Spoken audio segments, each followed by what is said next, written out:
قلب عزیز ہے، بڑا مقدس ہے. کأمن یجیب المضطر اذا دعا ویکشف السوء، اے ٹوٹے ہوئے دلوں کی آواز کو سننے والے. ہاں، امام زمانہ جب ظہور فرمائیں گے پہلا جملہ یہ ہوگا، کہتے ہیں کعبے کے غلاف کو پکڑیں گے اور صدا دیں گے، امن یجیب المضطر اذا دعا ویکشف السوء، اے ٹوٹے ہوئے دلوں کی آواز کو سننے والے. اے خدا میرا دل ذاق تنگ ہو گیا، اب اس قلب میں برداشت نہیں، میرا ظہور کر دے. کہ تو اس وقت اللہ کی آواز آئے گی، فرزند زہرا تجھے اذن ظہور دیا. اس کے بعد کعبے کی دیوار کے سامنے آئیں گے، اعلان ظہور کریں گے، اپنا تعارف پہلے کہیں گے یا اہل العالم انا القائم، اے اہل عالم میں قائم ہوں. کہتے لوگ متوجہ نہیں ہوں گے. یا اہل العالم انا المہدی، لوگ متوجہ نہیں ہوں گے. کہتے ہیں پھر آواز دیں گے یا اہل العالم ان جدی الحسین قتلوا عطشانا، کہتے ہیں میں وہ ہوں جس کے جد کو پیاسا مارا گیا. پوری دنیا متوجہ ہوگی. یہ جو آپ اربعین سن رہے ہیں، مجالس سن رہے ہیں، مشی سن رہے ہیں، دنیا کسے جان رہی ہے؟ حسین ابن علی کو. کرسچنز، مسیحی، ہندو، ایک وقت دنیا میں آئے گا کہ آپ دنیا کے کسی کونے میں چلے جاؤ گے، پوچھو گے حسین، تو کہیں گے ہاں مسلمانوں کا، ان کے نبی کا نواسا ہے جسے کربلا میں پیاسا مارا گیا تھا. اس قدر پیغام حسینی پھیل جائے گا کہ امام زمانہ اپنا تعارف کس سے کروائیں گے؟ 4 جملے کہیں گے، مصائب کے جملے بہرحال. تو فرمایا اس وقت بھی یہ جملہ، قلب بشر، فرمایا دل میں خدا رہتا ہے، کسی کا دل نہ توڑا کرو، دکھ نہ دیا کرو. اور انہوں نے کسے دکھ دیا؟ ابا عبداللہ الحسین کو. انہوں نے کس کے دل توڑے؟ 4 سالہ بچی جناب سکینہ کا.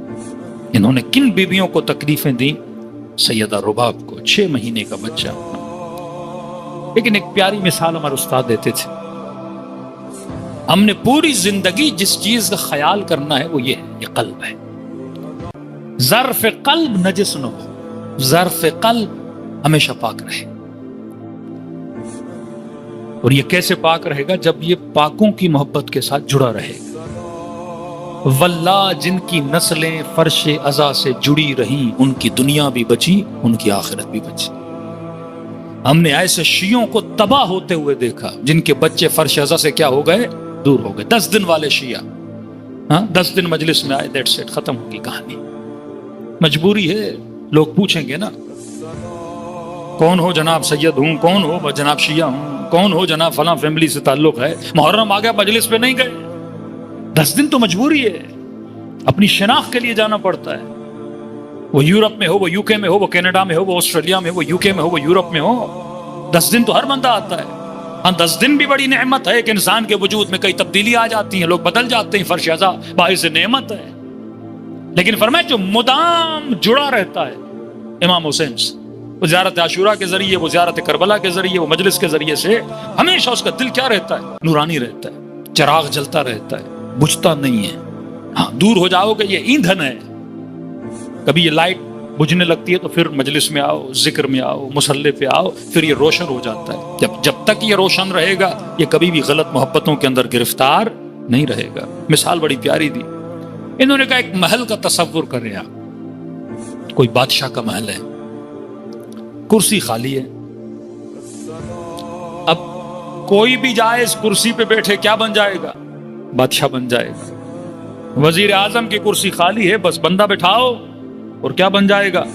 وزیر اعظم بن جائے گا. لیکن انہوں نے کہا اگر اس محل کے اندر کوئی بھینس گھس آئے، ہاں کرسی خالی، محل بادشاہ کا، کوئی بھینس گھس آئے تو کیا بھینس جب محل میں گھسے گی تو کیا وزیر بنے گی؟ یا الٹا محل کو کیا بنا دے گی؟ تھا بادشاہ کا گھر، محل کو واڑہ بنا دے گی. آپ اگر کسی گدھے کو وزیر اعظم کی کرسی پہ بٹھا دو تو توہین کس کی ہے؟ کرسی کی ہے نا. وہ پورے محل کو کیا کر دے گا؟ گندا کر دے گا. بھینس اگر بادشاہ کے محل میں بھی جائے تو عزت نہیں پاتی، وہ الٹا اس محل کو گندا کر دیتی ہے. بھینس اگر بادشاہ کے محل میں جاتی ہے تو اسے طویلہ بنا دیتی ہے، اسے باڑا بنا دیتی ہے. تو فرمایا خبردار دل کے محل میں کسی جانور کو گھسنے نہیں دینا. وہ تمہارے دل کے محل کو واڑا بنا دے گا، تمہارے دل کا کیا کر دے گا؟ ستیہ ناش کر دے گا. جیسے ہماری قومی اسمبلیوں کا ستیہ ناش ہے، ہمارے وزارت خانوں کا، جن کرسیوں کی عزت تھی ان کرسیوں کا کیا ہے؟ ستیہ ناش ہے. کیونکہ جب آپ صحیح بندوں کو صحیح جگہ نہیں بٹھاتے. اب ان کرسیوں کو تو چھوڑ دیجئے، ایک کرسی خدا نے آپ کے دل میں دی ہے، جس کرسی پہ حسین کو بٹھایا کرو، جس کرسی پہ ابا عبداللہ الحسین تشریف فرما ہو، جس پہ ابا صالح المہدی بیٹھا کریں. لیکن اے جوان، اگر غلط محبت تیرے دل میں آ گئی، تیرے دل کا ستیہ ناش ہو جائے گا. حسین تجھے فرش عزا پہ بلاتے ہیں، بٹھاتے ہیں اور بولتے ہیں دیکھ میں نے کس طرح حر کے دل سے نجاستوں کو نکالا، طہارتوں کو داخل کیا اور اتنا عزیز بنایا کہ اس کے ماتھے پہ اما زہرا کے رومال کو باندھ دیا کہ قیامت کے دن ہر بندہ اٹھایا جائے گا، اس کی نشانی یہ نہیں ہوگی لیکن حر کے ماتھے پہ ایک نشانی ہوگی، یہ پہچانا جائے گا یہ وہ ہے جس نے حسین کی عزت کی تھی. کس کی وجہ سے؟ فاطمہ زہرا کی وجہ سے عزت کی تھی. یہ فرش عزا ہمیں عزیز بناتا ہے، یہ فرش عزا دلوں کو پاک و پاکیزہ بناتا ہے.